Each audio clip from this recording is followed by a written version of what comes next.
Catus, Maximus here. This is just going to be another short video just documenting another brand of these open frame ratcheting box wrenches.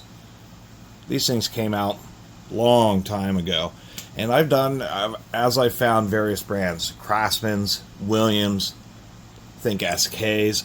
I've been doing videos about them, but this time we have a Montgomery Ward branded one.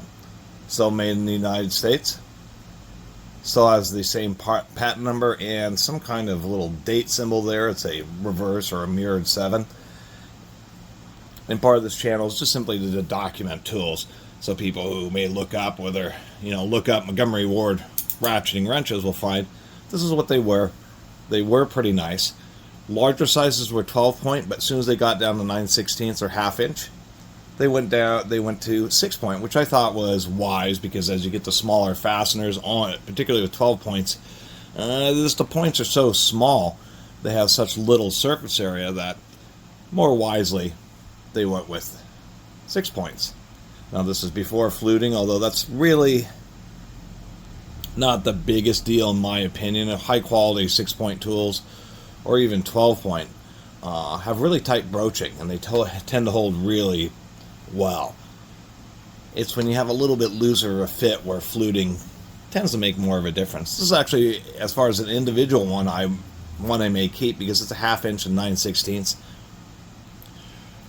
Pretty common sizes, and these things I would say were not quite as strong as some modern ratcheting wrenches. But a lot of people have commented on previous videos about these open frame ones, saying that they're not as bad as you think, or as I think, I should say. And apparently part of that is owing to the plate or sheet metal construction. Now, sheet metal construction often indicates more cheaply built, but it also can be quite good.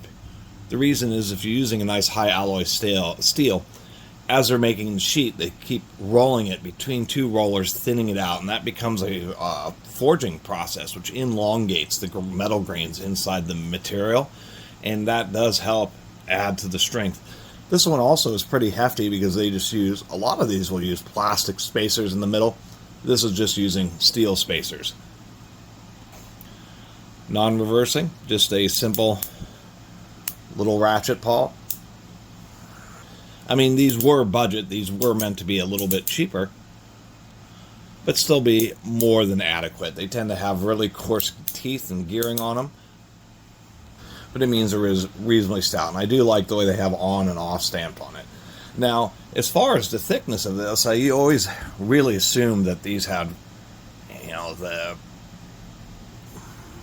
clearances, that's the word I'm looking for, were much worse, but not really. I mean, I have one of the older, good Pittsburgh Taiwanese ratcheting wrenches here, and, if I put it on top, let's see if I get those lined up pretty good.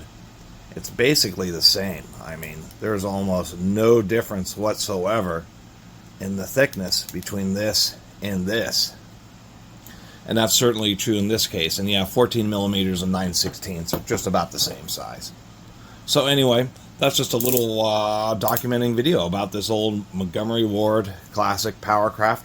I like the Montgomery Ward's hand tools. I did not like their power tools so much, but I should say they're portable power tools. They had some stationary stuff that was pretty good. But their hand tools were easily second best to Craftsman, and in some situations I think they're even better than Craftsman. They were better than JCPenney, and always kind of had a nice little fun, I guess I would say, memories, because Montgomery Ward's kind of went out before I was really out shopping myself, that's for sure. I guess Meyer and Frank, although Meyer and Frank didn't really sell many tools. Other than that, not a bad set. So if you see a set of these at garage sale, estate sale, or something like that, they're actually not too bad and probably be worth picking up. And as far as I know, they're made by the same company who made a lot of the other recognizable classic American-made open frame ratcheting box wrenches. Anyway, thanks for watching. See you next time.